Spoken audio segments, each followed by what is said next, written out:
What's up, weirdos? Hey, yo. Me? Shit. I got me a little something rolled. The lights are low, and we're about to chop it up with Abigail on the Manic, Pixie, Weirdo podcast. Okay. A safe space for weirdos of all shapes, sizes, colors, and creeds to relax and speak their piece. Speak that piece. So grab your glass of wine and grasp the chief as I get off the mic so the main weirdo can speak. Peace. Peace, God. What is up, weirdos? You're listening to the Manic Pixie Weirdo. I'm Abigail, your host, and this is the podcast where we talk about all the different kinds of relationships that we have in our lives. And this week, we are joined by Pollyanna from the Very Pleasures podcast in the middle of a forest.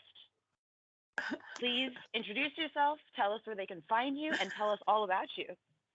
Thanks, Pixie. Well, hi, I'm Pollyanna Amazing. I am the hostess with the mostest of Buried Pleasures. You can find me at Buried Pleasures on Twitter, Instagram.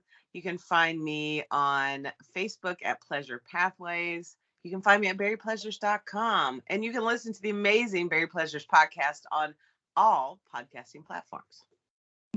And in a forest. Even in a forest. Oh, and in a forest in the morning. Yes. Great. So this week we are joined with Pollyanna because she is a healthcare worker. She has worked in the healthcare profession for a very long time.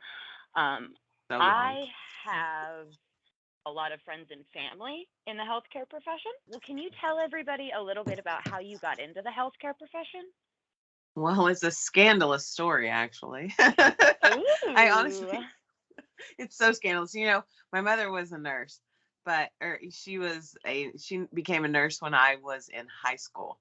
So she had been a nurse aide all that time. But I had always, since infancy, I swear, wanted to be a nurse. I saw something. I must have had some kind of idea in my mind that was what I needed to do. But when I was in high school, strangely enough, I took what was called health services class. And my junior year was the first year that our high school offered that class.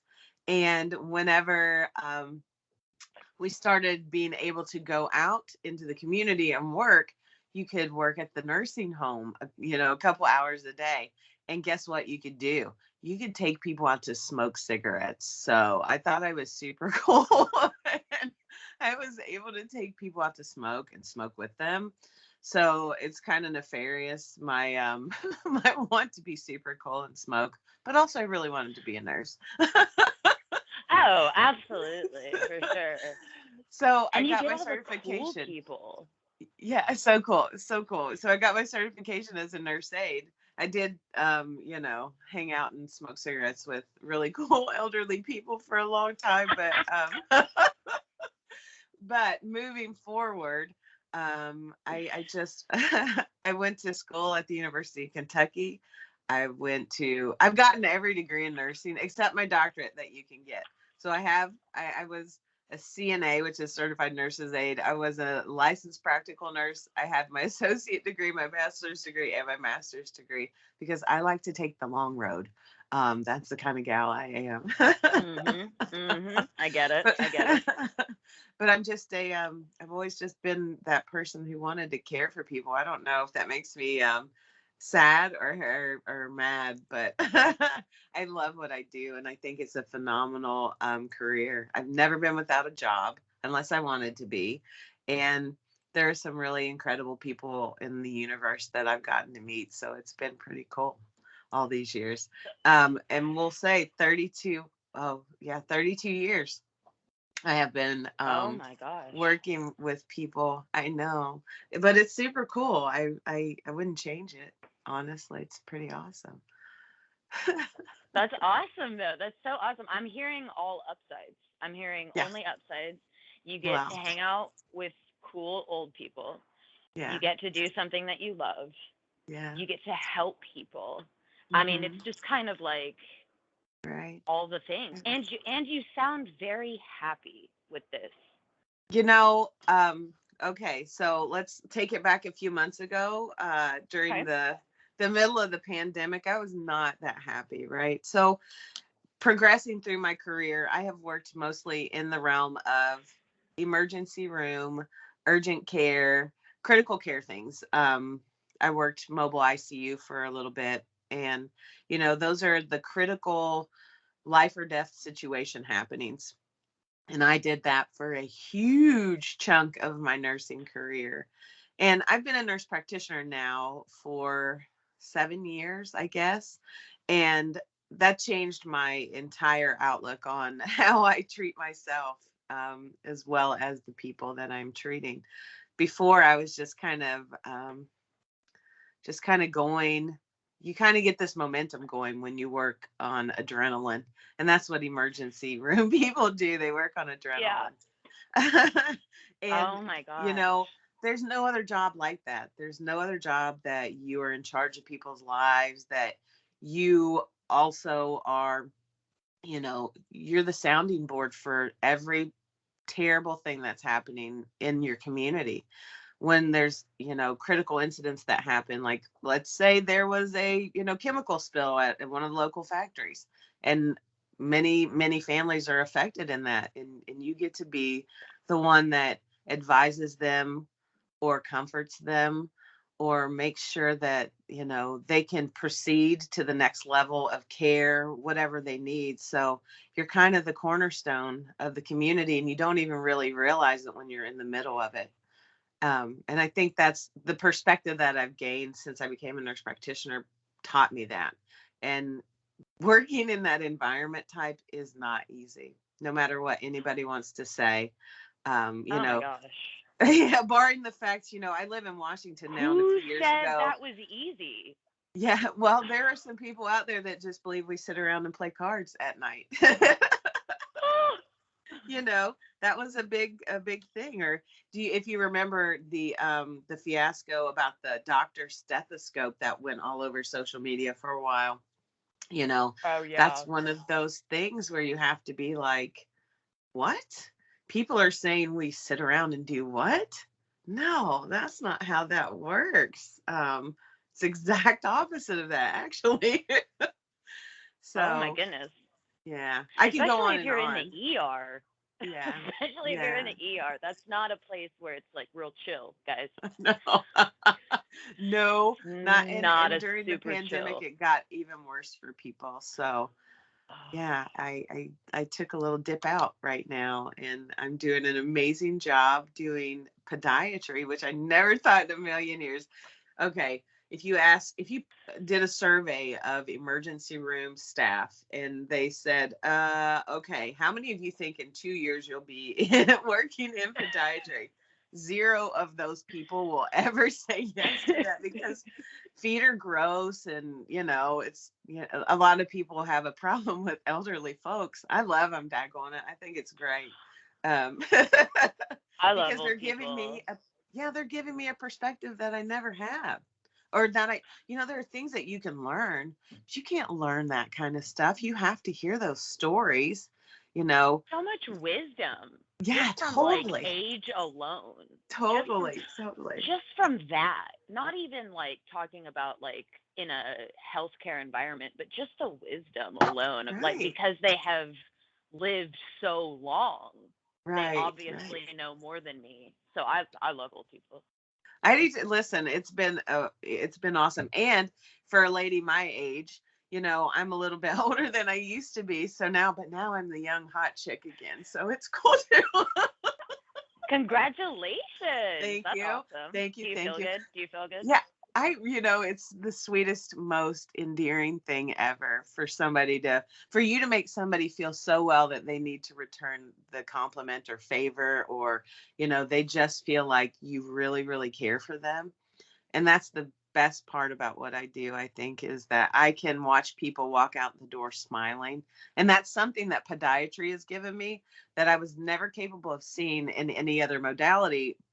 Like emergency care, there are people that come in with minor injuries, but the people who have major injuries or problems, they're not necessarily always going home smiling, right? And the families aren't always Right. walking out happy. In this job, I can do that. And for me mentally, it has made a huge difference in how I do my day to day. And I feel so much better for it. It's a good thing. Oh, good. Yeah. Absolutely. You should. Um, Could you talk a little bit about how we treat our healthcare workers? You guys, if you ever have to go to the hospital, please be nice to your Yeah, nurses right. and your doctors, to all your healthcare workers, please, because it's not their fault No, that you're it's not. there. I will always go back to perspective talk, right? Like I always like to Mhm. talk about the perspective of things. When you're in a situation that you're sick, you're hurt, you're scared, your first Mhm. thing is not going to be how nice are you talking to the people around you. You want to tell somebody, oh my God, I'm hurting. Could somebody fucking help me over here? I'm Mhm. hurting. Or, oh my gosh, my mom is dying. Can you help her? Or are you just going to sit there and look at her?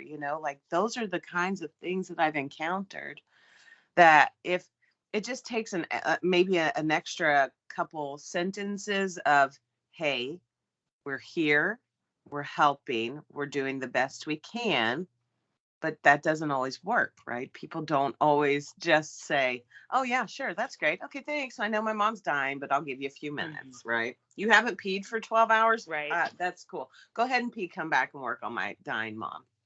Yeah. Perspective in that fact is yeah, it's a really it's an amazing piece of human experiment that it's just the coolest thing. Social experimenting in the ER waiting room was always my favorite, but um, there are people who cannot control their own feelings and very passionate people. And that doesn't stop the minute they walk through the door when they have an illness or their family member has an illness or an injury.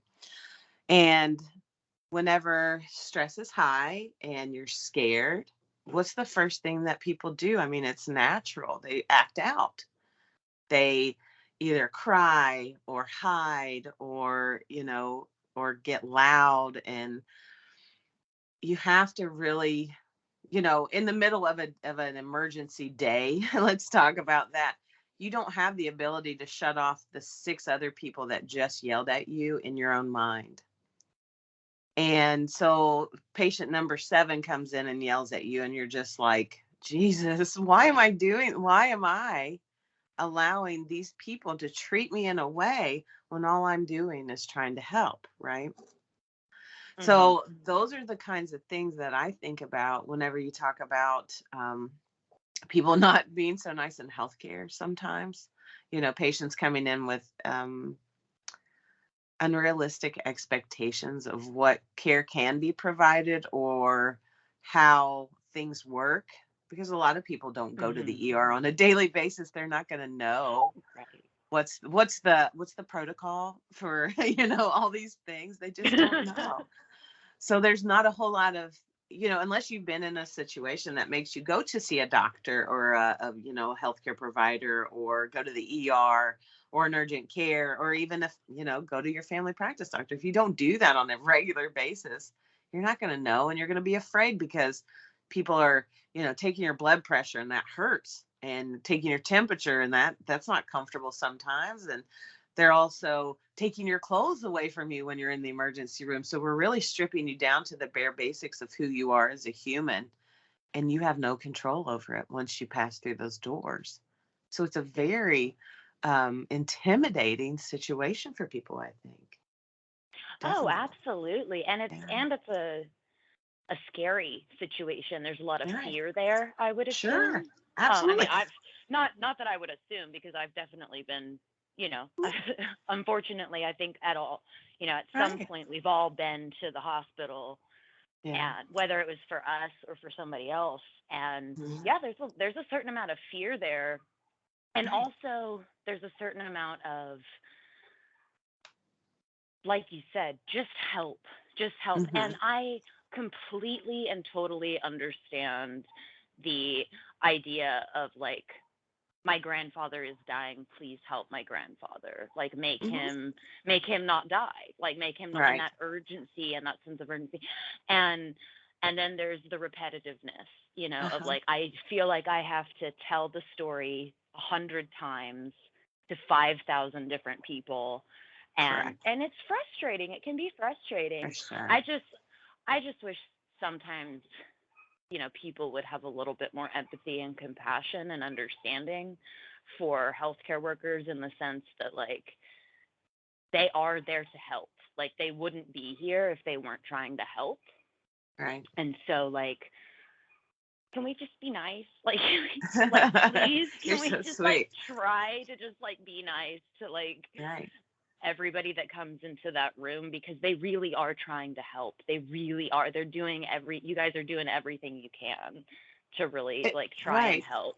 Right. One of the things that you have to think about too, when you're a person in a caring position, like a nurse, a doctor, respiratory therapist, I mean, person that works at the front desk, for gosh sakes, these are people that chose this profession because they wanted to, because, you know, we all make money, right? Everybody has a job, or everybody that has a job, hopefully, is making some sort of compensation, some sort of money, to do that job.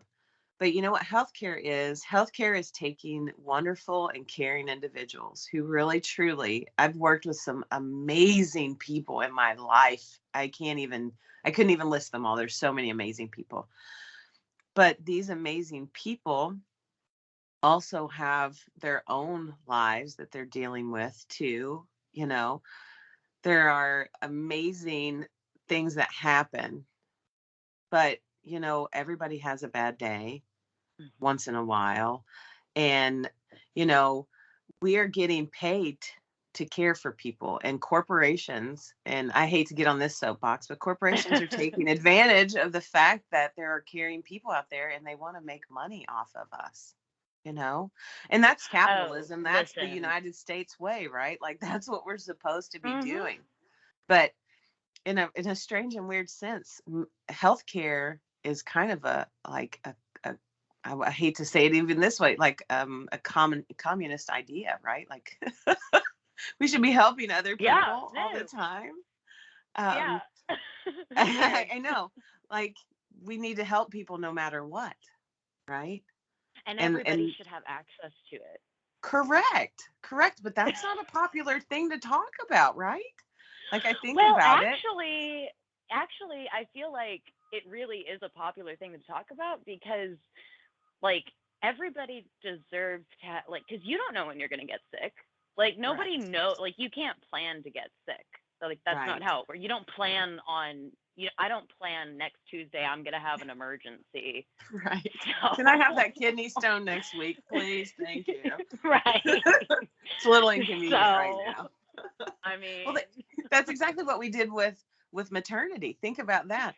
We schedule when we're having babies now because it's convenient for mom and dad to schedule off work this time. You know, that's what we're doing. It's convenient for the doctor to deliver the baby at a certain time.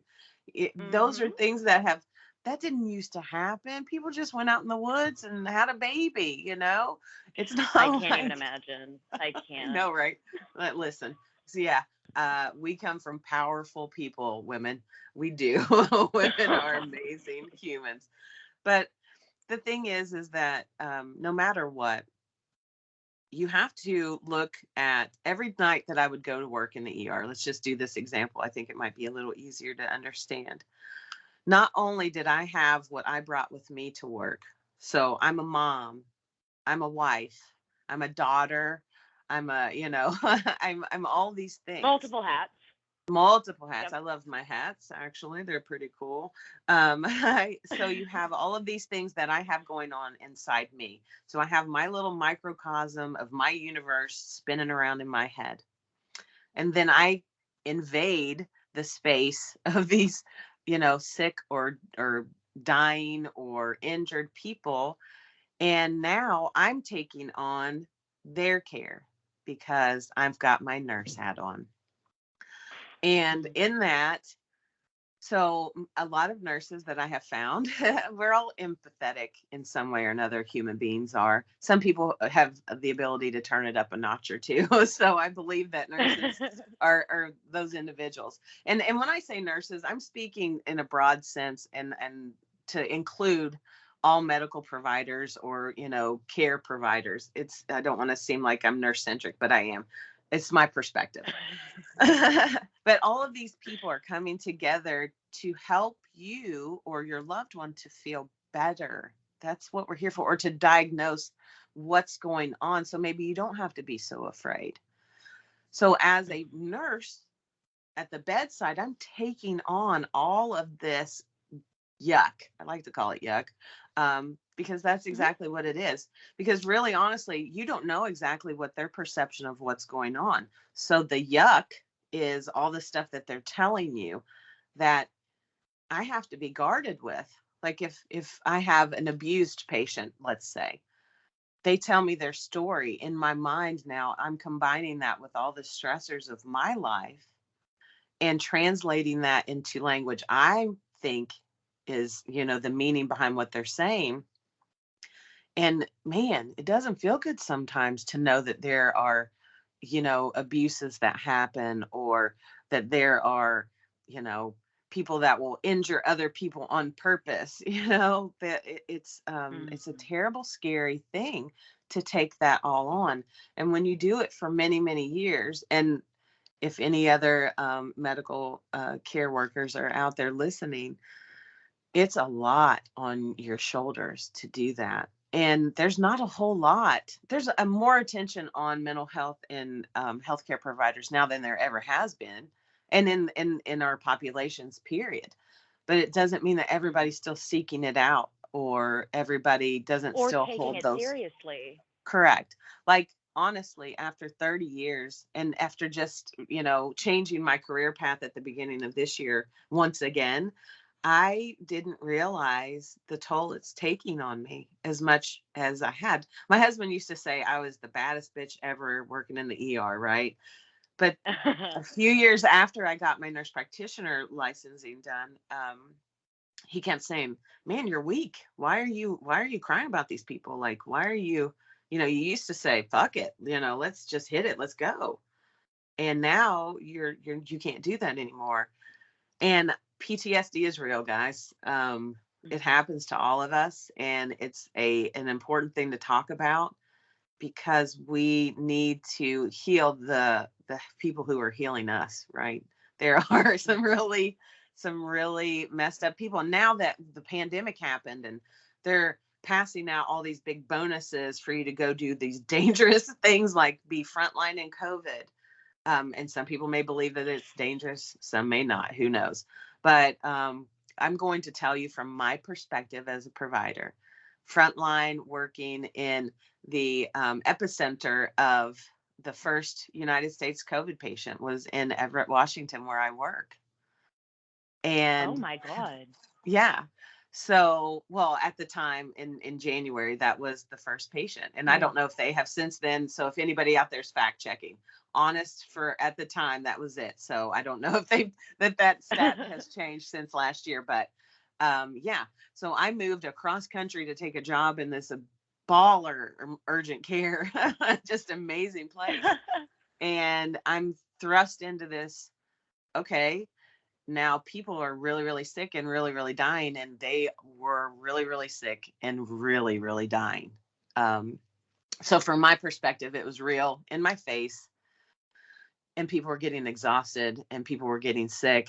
Coworkers were getting sick. And, when you're working short and you're trying to just make it through the day, some days it was tough. So that mental health aspect for healthcare providers, coming back to what I was speaking about, like, you walk into a room, you have your own garbage, and now you're caring for other people's garbage. It's Right. it's Well, a tough sell. Yeah.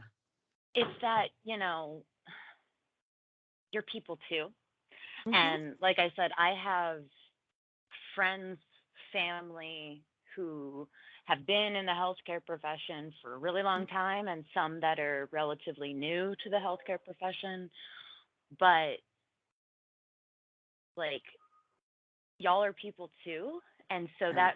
and I think that can get lost. And what I mean by y'all are people too is just that, like, nobody thinks about, like, so I'm going to take holidays just as an example.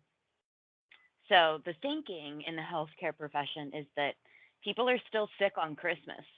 Right. So, like, you don't get to go home. We don't care that it's Christmas. We don't care that it's Easter. We don't care that it's Yom Kippur. We don't care whatever the holiday may be. We don't care because guess what? People are still sick, which means that you still have to be there at the hospital and away from your families on those holidays. Right. And that might not seem like a big deal to some people.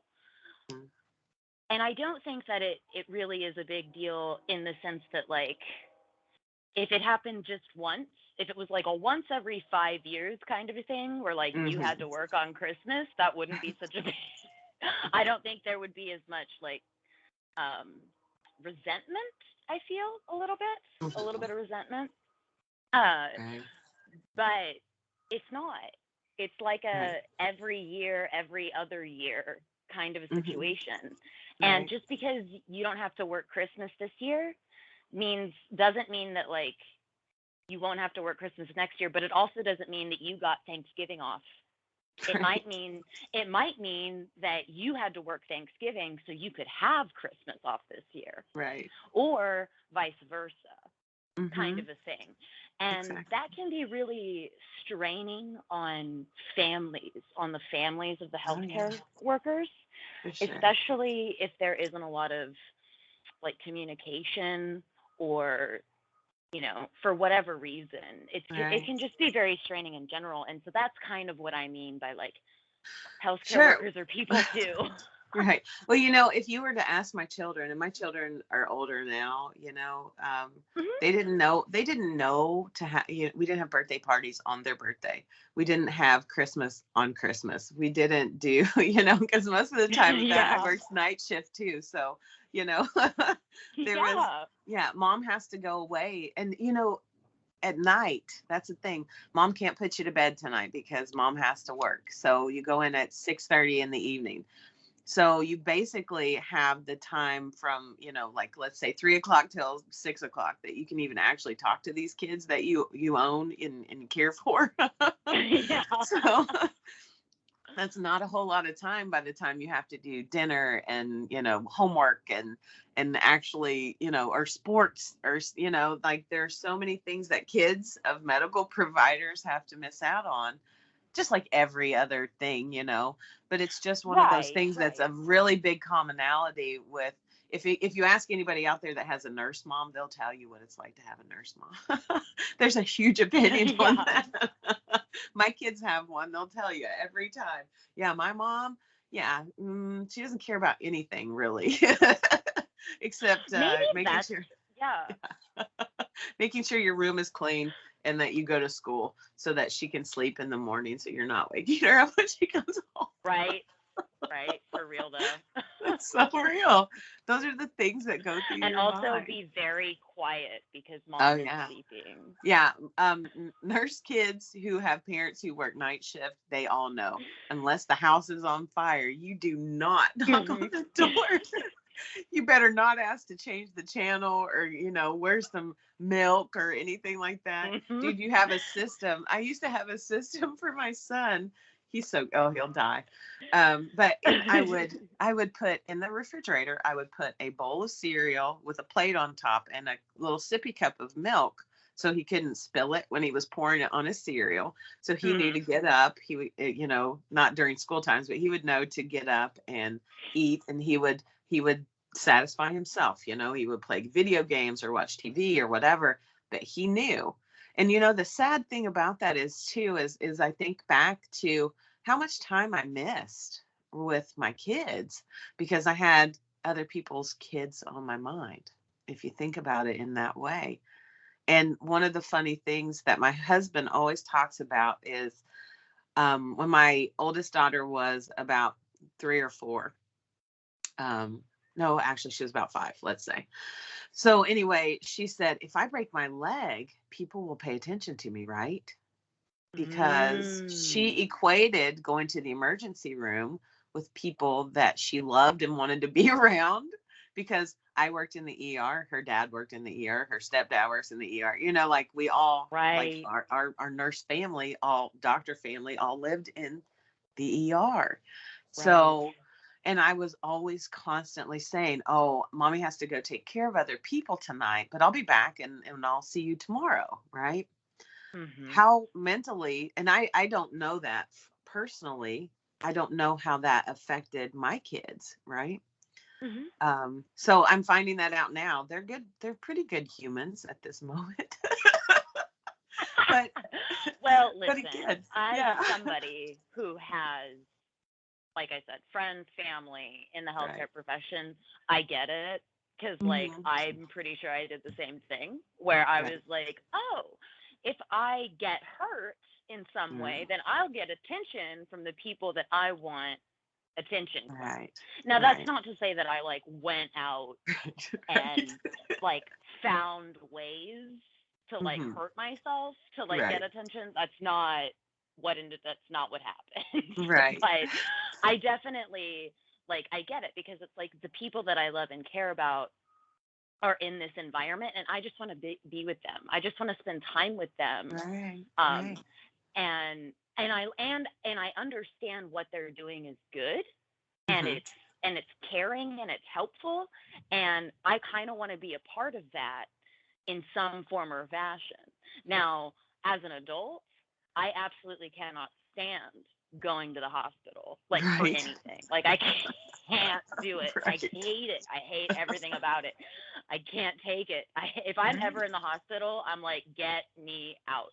But as a child, you Uh-huh. know what I'm saying? Like, I Uh-huh. get it.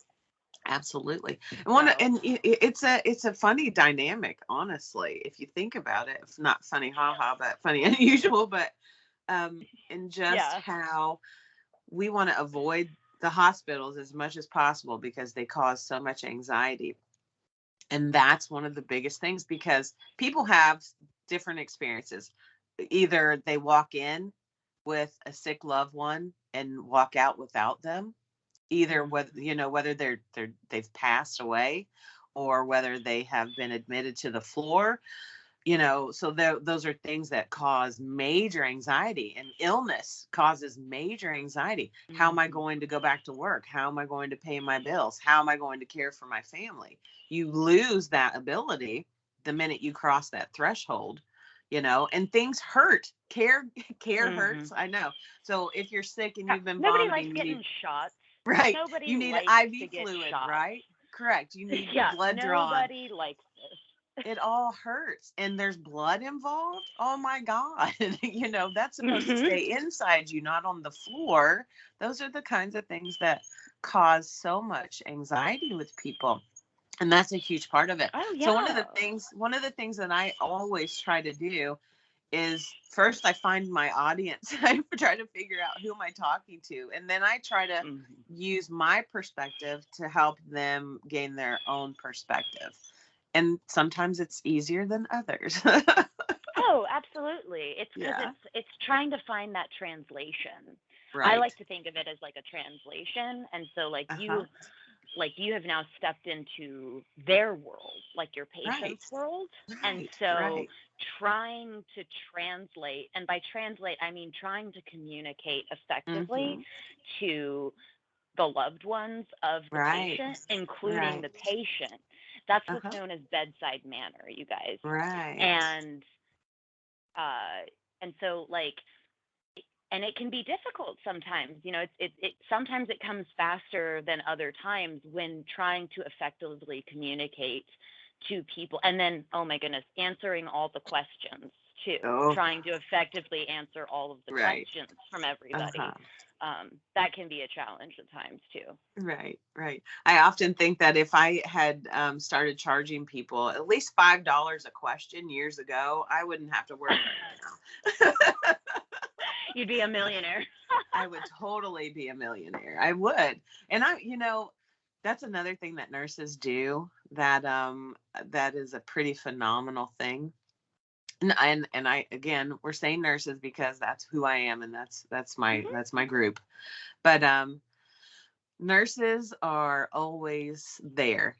Everybody has a cousin that's a nurse, or an aunt that's a nurse, or an uncle, like everybody has a nurse in the Yeah. family because it's a really good profession. Honestly, I mean, like, you can make phenomenal money if you wanted Hmm. to. But you can really tell the difference between the nurses who want to make the money and the nurses who are there because they chose it, and by proxy they get the money. I think that's why they're finding that the burnout is so high, but people are leaving to go to higher paying jobs. Like there are places out there that are paying $40,000-$60,000 sign-on bonuses for nurses in critical need areas. And people might sit back and think, well, why do they deserve that? Well, can we put a price on your life? Can we put a price on your mental health? Can we not say those things about things like that? Like, why do they deserve this money? Because their life is on the line. Like, their life, your life, everybody's life. Also, if we don't have these people, we're screwed. We're fucked, you guys. If we don't have healthcare workers, we're fucked. Give them all the money. Like, give them the love that they deserve. That's them it. And teachers.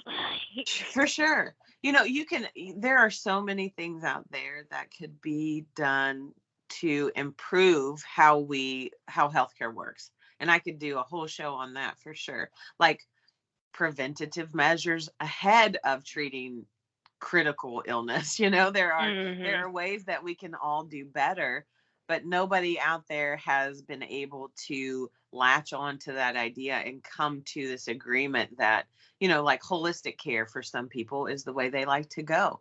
And I'm never going to tell somebody that their acupuncture or massage or mindfulness or meditation doesn't help their health care. I'm never going to say that. You'll never hear me say that, because every person has their own individual thoughts on what their own healthcare should look like.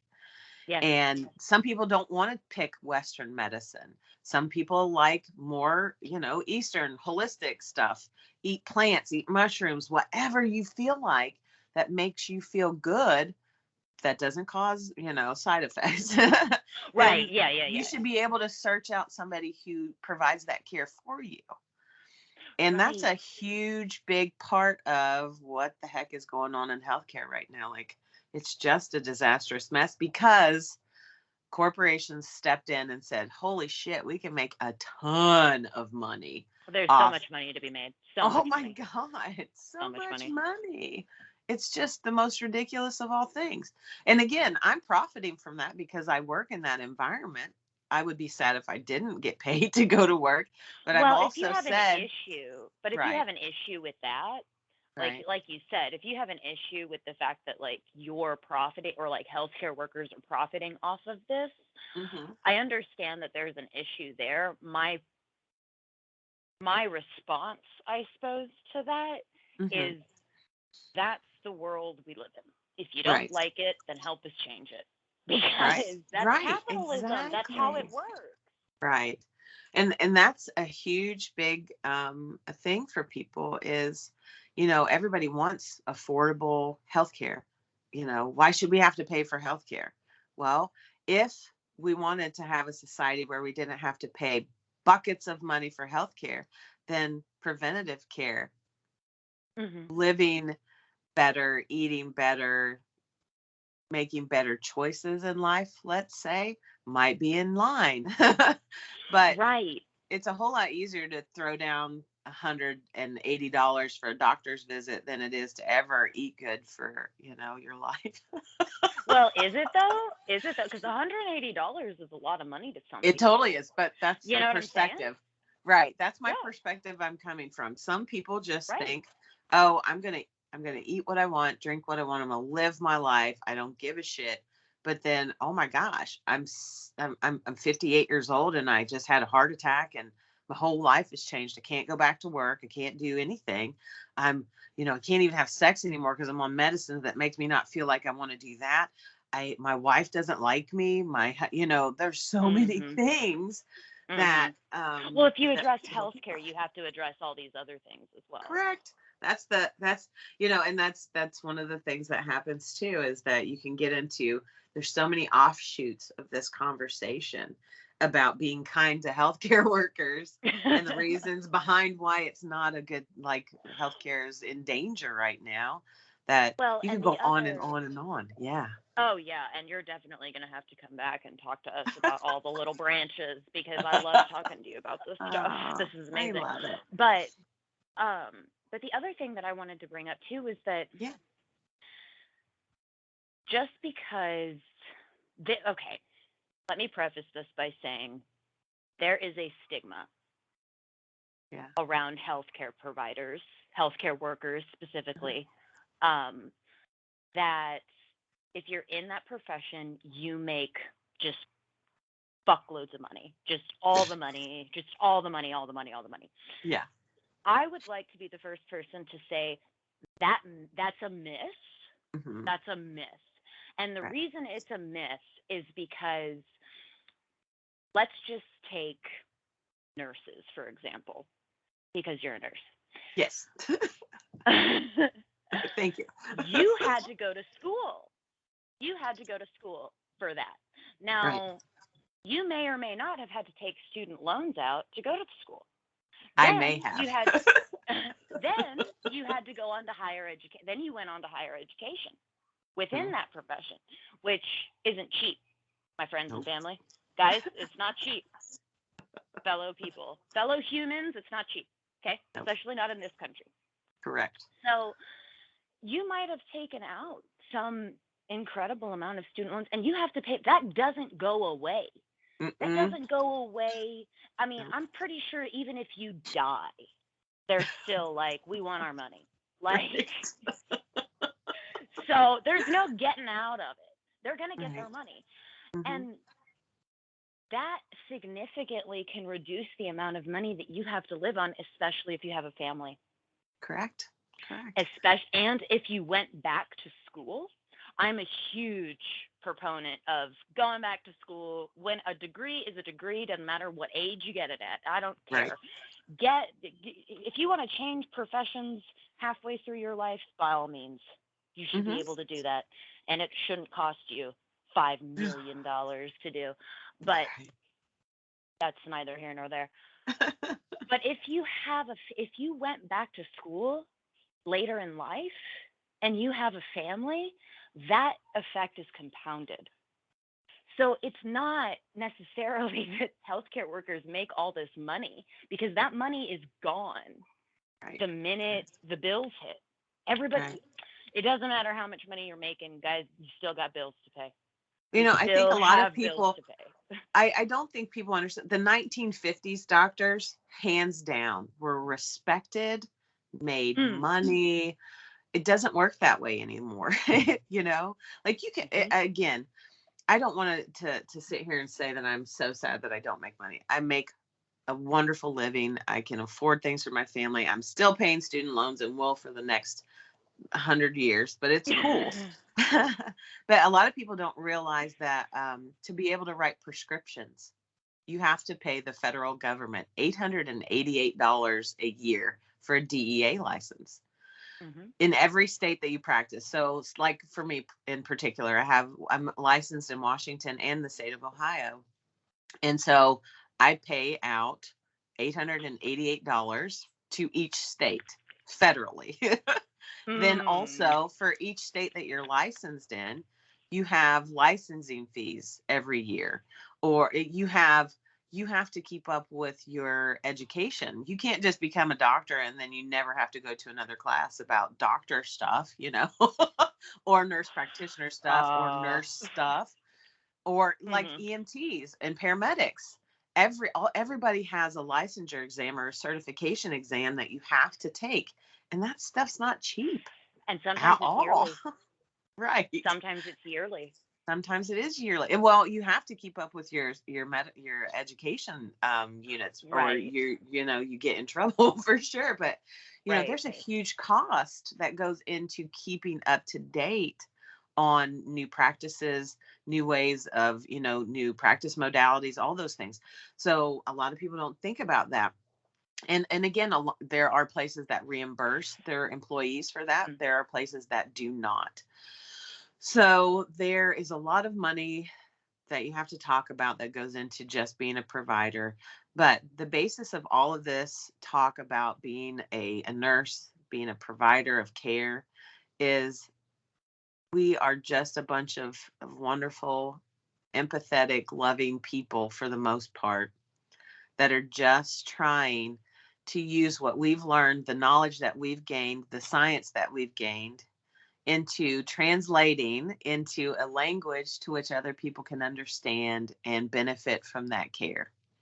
And that's a huge part of why I love being a nurse, because if I can tell an old farmer that he needs to go on a blood thinner or an antiplatelet aggregate, that I can say, man, it's like Slick 50 for your tractor, for your engine. That's how it works. It slicks things up in there so it doesn't get stuck.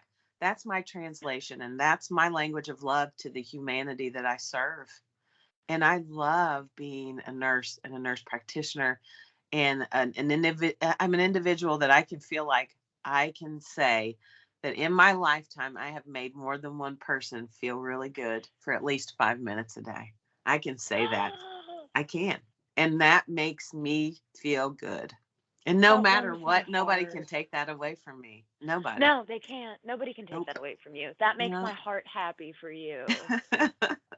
That's the one thing that will always get me through, is that I can remember the faces of some of my most memorable patients and know that, even if I'm only on this planet for another day, I can say, and other people can say, this girl did this, and that's admirable. It's amazing, and I can rest easy after that, right? Oh yeah, well, it's like that quote, if you can make somebody smile for 5 minutes, then you've done your job for today. Yeah. And I do it 21 times a day with my podiatry patients. I don't know how many people in this lifetime I have affected in a positive light, but man, I never get tired of hearing the stories when people come back and say how much they appreciate it. I know that's such a selfish thing for me to say, but no! I love that. I do. I love it. Own it. Own it. I make people feel good. You do. You make people feel good. You make me feel good. You make our audience feel good. So sweet. You're sweet. That makes me so happy for you. That really does make me so happy for you. Yeah. It takes a while to get there, but it happens. Yeah. You do it every day. Oh, that makes me so happy. Well, on that note, I don't think we can end with a better note. Tell everybody where they can find you and your podcast. Everybody, you have to go check out her podcast. It's so good. I was guested. I was very honored to be a guest on her show. It was so fun. I had a blast. Please tell everybody where they can find you. I'm going to bring you back soon, too. So, everybody, I'm Pollyanna Amazing. You can find me at buriedpleasures.com. You can find me on Twitter at Buried Pleasures, on Facebook as Pleasure Pathways. You can find the Buried Pleasures podcast on most popular podcasting platforms. And please seek me out, because I have so much to say. And if anybody out there has something that they want to say in a safe environment about pleasure, sexuality, about life, please drop me a DM in Twitter. And I'd love to have new people come on my show and talk about what makes them feel good. She's so great. You guys go check her out. DM her too, and I would love to be on your show again. You can check us out on all the socials. The Twitter is at MP Weirdo Podcast. The TikTok, Don't Judge Me, and the Instagram are _main_weirdo1. The Pinterest is _main_weirdo21. We now have a Patreon, the Manic Pixie Weirdo Patreon. Go check us out if you want to support us in that way. If you don't, that's okay too. You can leave us. There are so many other ways that you can support our podcast and hers. Leave us a like, a thumbs up, and a review on Apple Podcasts. That helps both of us out a lot. Thank you so much. And as always, guys, be kind and stay weird. Have a good one, y'all. Bye.